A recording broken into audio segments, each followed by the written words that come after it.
Hello everyone, my name is Benjamin Sliwa. I'm a PhD student at the Communication Networks Institute of the TU Dortmund University, and my talk is about a novel machine learning enabled network simulation method. The talk is structured as follows. At first, I'm going to motivate our research in the context of opportunistic data transfer in vehicular networks.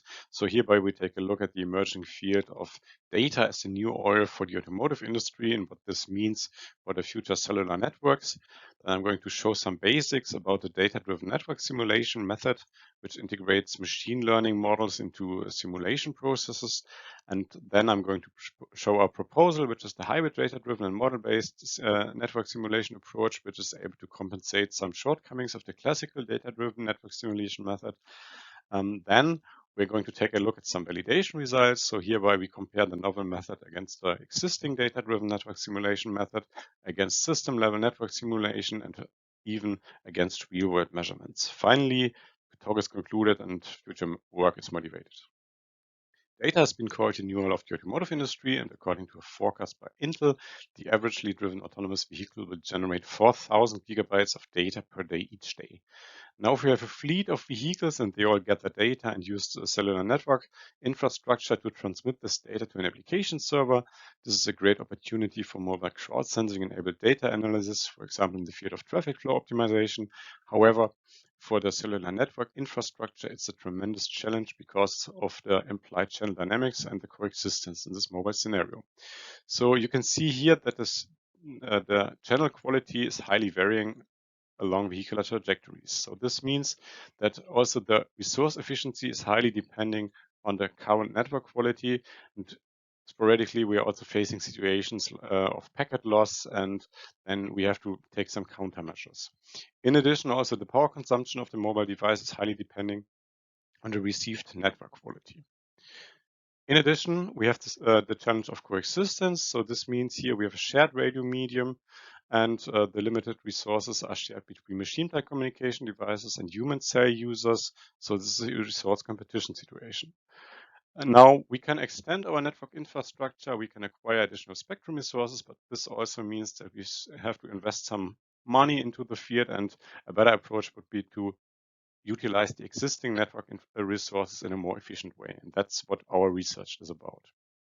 One solution approach for addressing these challenges is AI-enabled opportunistic data transfer. So hereby the vehicles delay the data transmission process until they are in situations where they consider the radio channel quality to be sufficient enough for achieving a good resource efficiency of the data transmission process. And now I'm going to present some key results of previous work. So what we do is we acquire context indicators from different logical domains, and network context indicators, mobility context indicators, and application context indicators. We use them as features in a data rate prediction model. Here we found out that the random forest yields the highest prediction results in our case. And as a result, we get a trained prediction model, which then allows us to make online predictions based on our context indicators. And this can be then compared to the measurements in different scenarios. This model is then used as the metric for assessing the radio channel quality. And we use an analysis of previously taken data transmissions in combination with a reinforcement learning-based learner, which tries to learn an opportunistic data transfer policy based on those measurements. As you can see, it takes some time to converge, but after some time, then we get a model which is autonomously able to utilize the data rate predictions for exploiting the data transmission opportunities. And as a result here, we were able to almost triple the achievable data rate and achieve some significant reductions of the battery consumption.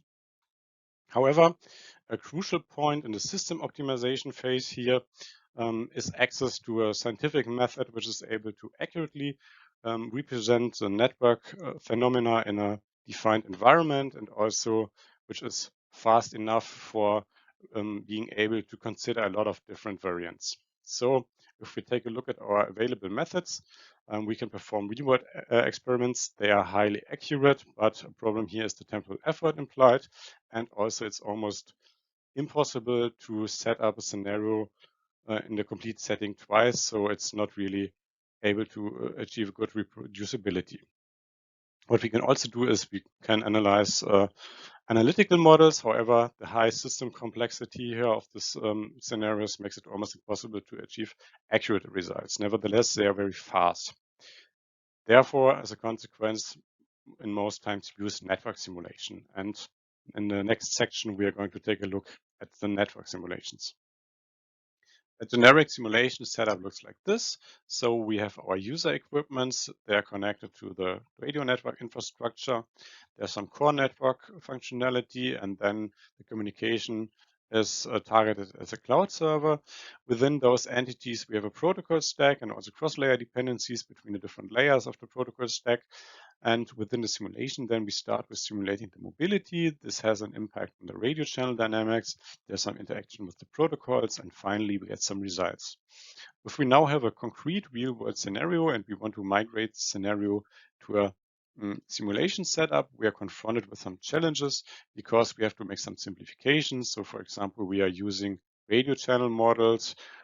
We have to pay attention to the traffic patterns of the other users, which are unknown in the real world, but we require some models in the simulation here.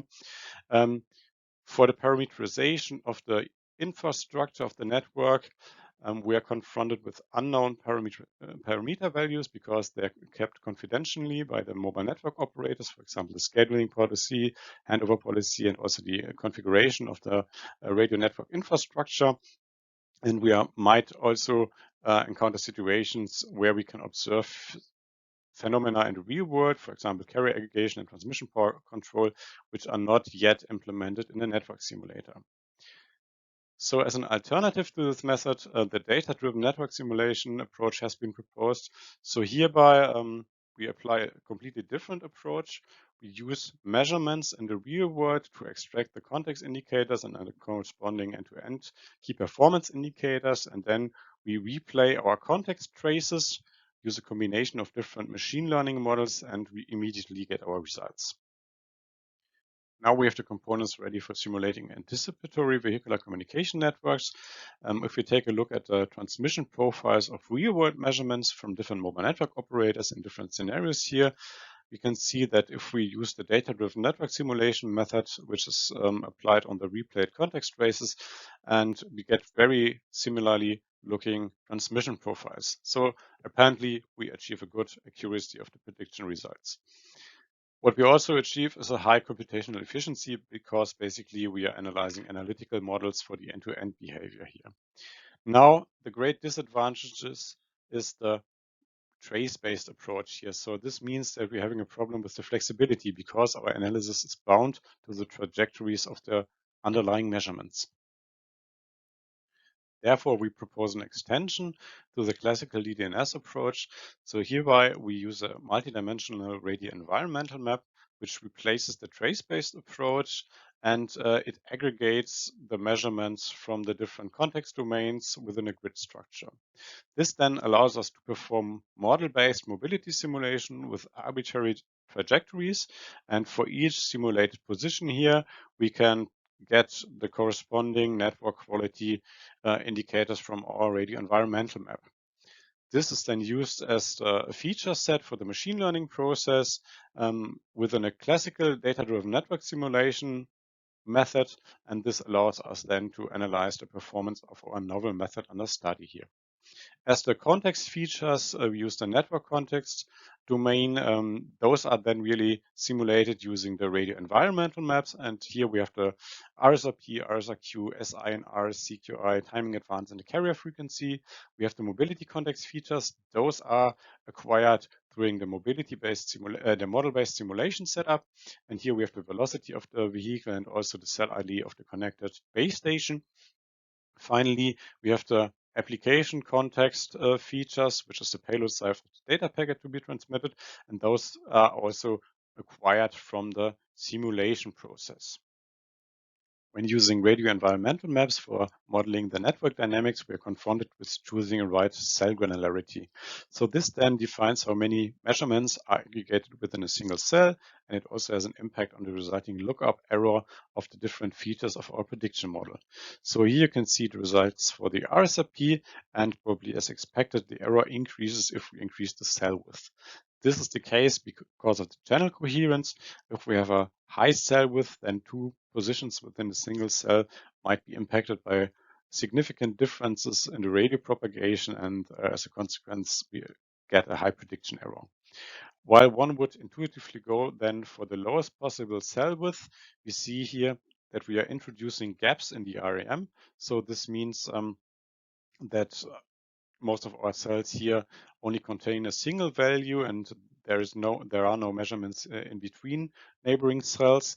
And as a result, within the simulation, then where we have arbitrary positions, we have a lot of lookup misses in the REM. So that we want to minimize, and as a consequence, there's a trade-off between accuracy and the REM coverage. Finally, in the remaining error floor can then be compensated through consideration of the nearest neighboring cells. If we take a look at the implications for the data rate prediction in the uplink and downlink direction, we can see that for the uplink, there's some sort of aggregation gain regions. So hereby we are able to compensate some short time fluctuations, for example, for the signal to interference plus noise ratio through consideration of the mean of all measurements within a single cell. And this then allows us to improve the prediction accuracy slightly. In the downlink, the significance of the errors is not so high, and this is the case because of other effects which are not captured in our prediction model. For example, in the downlink, the network load is of higher importance than the radio channel conditions, but we are only able to partially represent this effect through consideration of the RSRQ here. For the validation of the novel method, we compare its behavior to existing methods, such as real-world performance analysis, and hereby we model a virtual sensor application which generates 50 kilobytes of data per second, and then the data transfer is carried out using different transmission approaches, such as periodic fixed interval data transfer, such as a SNR-based probabilistic medium access, and also a probabilistic medium access using data rate predictions. And we perform a sequence of real-world drive tests on different tracks, such as a highway track and a suburban track. And in addition, we consider the behavior of a discrete event-based simulation setup in NS3, which basically migrates the real-world scenario to a simulation setup here. However, we are confronted with a challenge because not all features of our data prediction model are modeled within NS3. So we don't have the CQI information, and also we are missing the timing advance parameter here. So we need to retrain our prediction models to utilize the predictions within the simulation setup for applying the machine learning based CAD method. And this then results in a reduced prediction accuracy. And now we're taking a look at the results of the validation campaign. So hereby for all simulative approaches, the overall goal is to maximize the similarity to the corresponding real-world measurements. If we compare the DDNS method with the proposed hybrid method, we see that there is no significant difference between those two, and both of them are able to achieve a good representation of the real-world behavior of the different transmission schemes. In contrast to that, the DES-based method is leading to some wrong conclusions even.